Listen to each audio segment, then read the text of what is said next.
Hello students. आज मैं एक बहुत इंपॉर्टेंट टॉपिक पर चर्चा करेंगे। सिंथेसिस 12th क्लास का टॉपिक है और लैंग्वेज को समझने के लिए एडवांस इंग्लिश का टॉपिक, बहुत अच्छा टॉपिक है। और I hope you will enjoy the class. Really really you will enjoy the class. Synthesis, देखो, बात करेंगे कि सिंथेसिस होता क्या है। अब आज जो स्टूडेंट्स कॉम्पिटिटिव की भी तैयारी कर रहे हैं ना, उनके लिए भी बहुत अच्छा टॉपिक है ये। देखो, सिंथेसिस सिंथेसिस की बात करेंगे। क्या है? The combination combination of A number of simple sentences into one new sentence, simple, compound and complex. क्या कॉम्बिनेशन है? एक से ज्यादा सिंपल सेंटेंस का कॉम्बिनेशन है, जुड़ाव है, जोड़ना, जुड़ाव। कि एक से ज्यादा सेंटेंस का, दो सेंटेंस को एक सेंटेंस में जोड़ना। देखो, number of simple sentences, simple sentence मतलब जिसमें एक वर्ब और एक सब्जेक्ट, उनको एक न्यू सेंटेंस में जोड़ना। तो वो जो नया सेंटेंस जो बनेगा, है ना, वो कॉम्प्लेक्स, कंपाउंडेड, सिंपल, है ना। अब देखो, the combination of two and more simple sentence into. अब देखो, वो कहता है दो या दो से ज्यादा सेंटेंस को जोड़कर, जो हम पहला टाइप का बात करेंगे ना, बाय यूजिंग पार्टिसिपल का यूज करेंगे। तो पार्टिसिपल का क्या अर्थ होता है? वर्ब का फर्स्ट फॉर्म में जब आईएनजी लगता है ना, उसको कहते हैं पार्टिसिपल। अब बात है कि सर पेपर में कैसे आएगा? पेपर में आपको देगा कि आपको पार्टिसिपल, है ना, using participle and make a sentence. अब वो कहता है सिंपल सेंटेंस में बनाओ। देखो, combination of two and more simple sentences, दो सिंपल सेंटेंस को दो सिंपल सेंटेंस से एक नया सिंपल सेंटेंस बनाओ। ये कैसी बात हुई सर? बिल्कुल ऐसी बात होगी, क्योंकि देखो, सीधा वर्ब का फर्स्ट फॉर्म में आईएनजी आएगा। जब देखो, मेन जो वर्ब आईएनजी अपनी है, वो तो पहले इजएमआर, जैसे देखो आईएनजी से पहले हमेशा क्या आता है? इजएमआर और वोजवर। आईएनजी से पहले क्या आता है? इजएमआर और वोजवर के बाद में जो आईएनजी आएगी, वो आईएनजी है मेन वर्ब वाली, है ना, वो हमारा है फाइनाइट वर्ब। लेकिन इसमें क्या कि अब जो देखो, दो सिंपल सेंटेंस से एक सिंपल सेंटेंस बनेगा ना, तो मेन वर्ब एक ही होगी, एक फाइनाइट वर्ब, मतलब एक मेन वर्ब।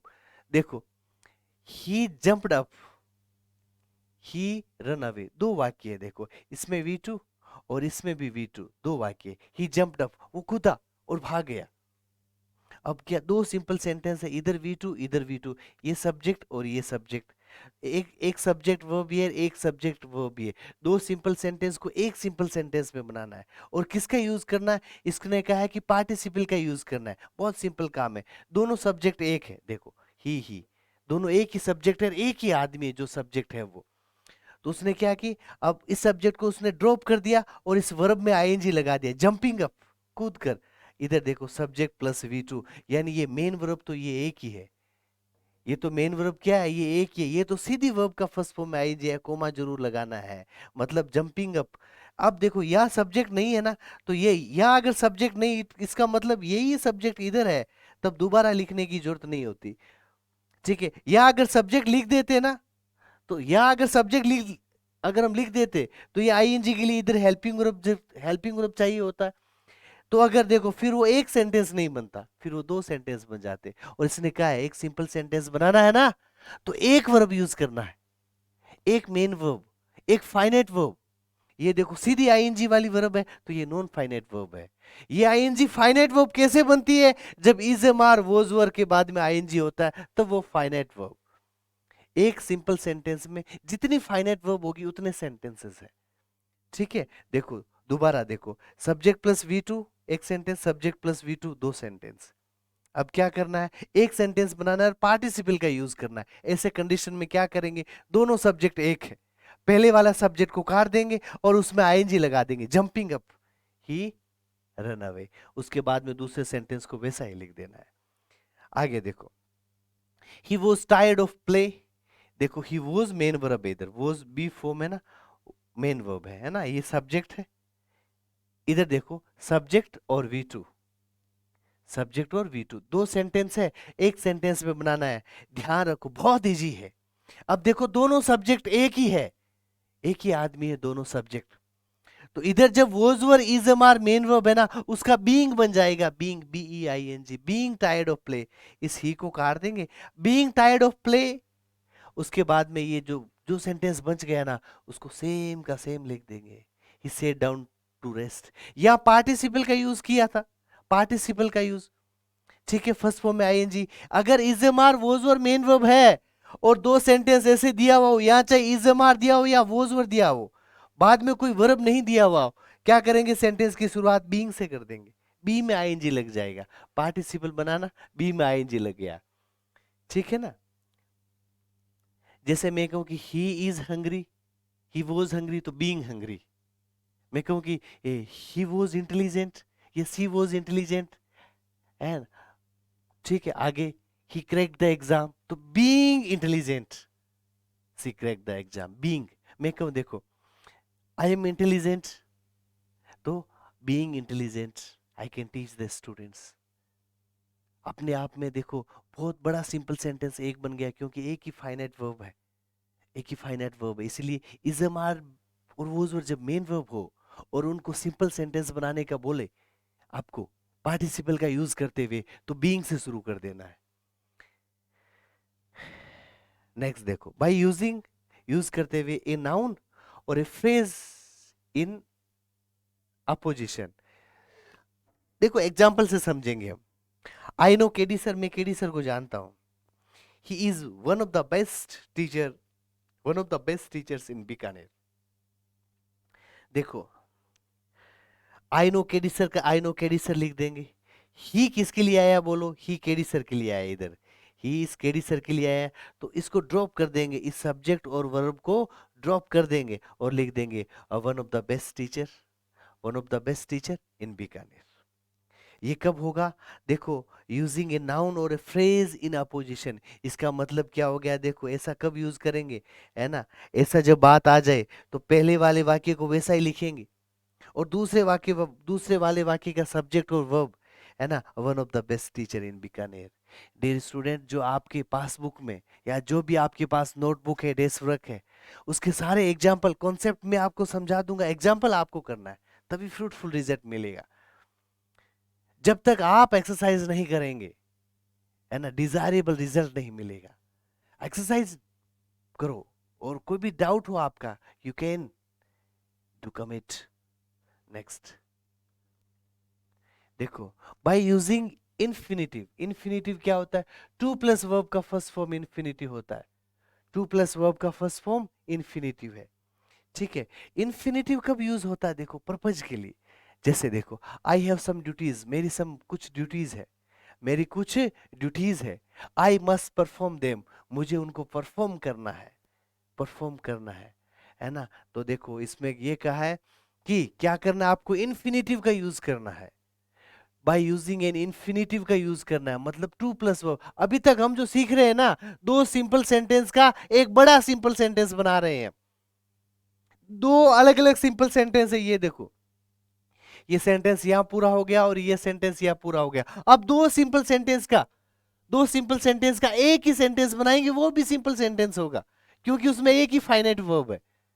ये देखो टू प्लस वर्ब का फर्स्ट फॉर्म क्या है, नॉन फाइनाइट वर्ब है, और सीधी जो आईएनजी आती है और बीइंग आता है, वो भी क्या है, नॉन फाइनाइट वर्ब है। आप सोच रहे हो सर ये फाइनाइट और नॉन फाइनाइट का क्या चक्कर है, अरे बात ये है कि अगर वो वास्तव में मेन वर्ब है ना, अगर हेल्पिंग वर्ब आ रहा है बाद में उसमें आईएनजी लगा है, तो वो फाइनाइट है।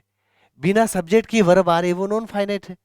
बिना सब्जेक्ट की वर्ब आ रहा है, सीधा आईएनजी आ रहा है, बीइंग आ रहा है, वो क्या नॉन फाइनाइट का वर्ब, नॉन फाइनाइट वर्ब है। इसका मतलब सेंटेंस चाहे बड़ा हो, सेंटेंस है एक ही। नेक्स्ट देखो, I have some duties, I have some duties वैसा का वैसा लिख देना है। उसके बाद में देखो मस्ट परफॉर्म, टू लगा के वर्ब का फर्स्ट फॉर्म लगाना है, क्योंकि दुनिया में हमेशा टू के बाद में वर्ब का फर्स्ट फॉर्म आता है ना। तो क्या करेंगे, आई हैव सम ड्यूटीज, मेरी कुछ ड्यूटीज है टू परफॉर्म, जो मुझे परफॉर्म करनी है ना, जो मुझे परफॉर्म करनी है। मैं कहूँ आई हैव सम बुक्स, मेरे पास कुछ बुक्स है टू रीड, पढ़ने के लिए। तो इस तरह से हम यूज करेंगे, मस्ट को हटा देंगे और टू लगा देंगे, टू परफॉर्म। आगे देखो, ये बहुत इंपॉर्टेंट है।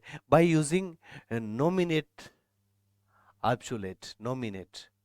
ये देखो, अब इसका आपको एग्जाम्पल से इसका भी नाम याद रह जाएगा कि किसका एग्जाम्पल है। एग्जाम में तो ऐसा आएगा कि बाय यूजिंग नोमिनेटिव ऑब्सोलेट, इसका यूज करो और सेंटेंस बनाओ। तो देखो, the soldier arrived, the mob यानी भीड़ dispersed, the soldier arrived, the mob disperse. क्या लगता है आपको कि है ना, एक के बाद तुरंत एक काम हुआ है। नोमिनेटिव एब्सोल्यूट में ध्यान रखना है, वाक्य की शुरुआत हमें करनी है हैविंग प्लस वर्ब की थर्ड फॉर्म से। ध्यान रखो, ये भी नॉन फाइनाइट वर्ब है, हैविंग प्लस वर्ब की थर्ड फॉर्म, यानी बिना सब्जेक्ट के आ रही, बिना सब्जेक्ट के। हैव प्लस वर्ब की थर्ड फॉर्म होता है ना, या हैविंग प्लस वर्ब का थर्ड फॉर्म है। देखो, नॉन फाइनाइट है, नॉन फाइनाइट वर्ब है, एक ही फाइनाइट वर्ब है, इसीलिए ये सिंपल सेंटेंस किसका यूज करना है, नोमिनेटिव, नोमिनेटिव एब्सोल्यूट का यूज करना है। The soldier arrived, the mob dispersed. देखो, एक चीज का ध्यान रखना है, ये सब्जेक्ट और ये सब्जेक्ट दो अलग अलग है, एक नहीं है। अगर एक होता ना, तो ये वाला जो सब्जेक्ट है ना, यहाँ लिखा ही नहीं जाता। देखो, the soldier having arrived, the mob dispersed. आगे देखो, I received no answer, I received subject plus received V2। इधर देखो, I knocked a second time, subject plus V2। ये वाला सब्जेक्ट और ये वाला सब्जेक्ट एक ही है, किसका यूज करना है, देखो, नॉमिनेटिव एब्सोल्यूट का यूज करना है। अब देखो, ये वाला सब्जेक्ट और ये वाला सब्जेक्ट एक है, पहले वाला सब्जेक्ट हटा देंगे, पहले वाला सब्जेक्ट हटा देंगे। नहीं, इसमें देखो एक चीज का ध्यान रखना, इसमें पार्टिसिपल का यूज करना है। आगे जो मैंने एग्जांपल दिए कुछ, देखो, receiving no answer, I knocked a second time, he is a big boy, he is in the football team. आपके हिसाब से बताओ किसका यूज करेंगे, ही इज आया ना, he is, am are was verb के बाद में कोई दूसरी वर्ब नहीं आई है, तो हम बीइंग से शुरू कर देंगे, being a big boy, being a big boy. आगे सेम का सेम लिख देंगे, ही is in the football team, he is in the football team. Next देखो,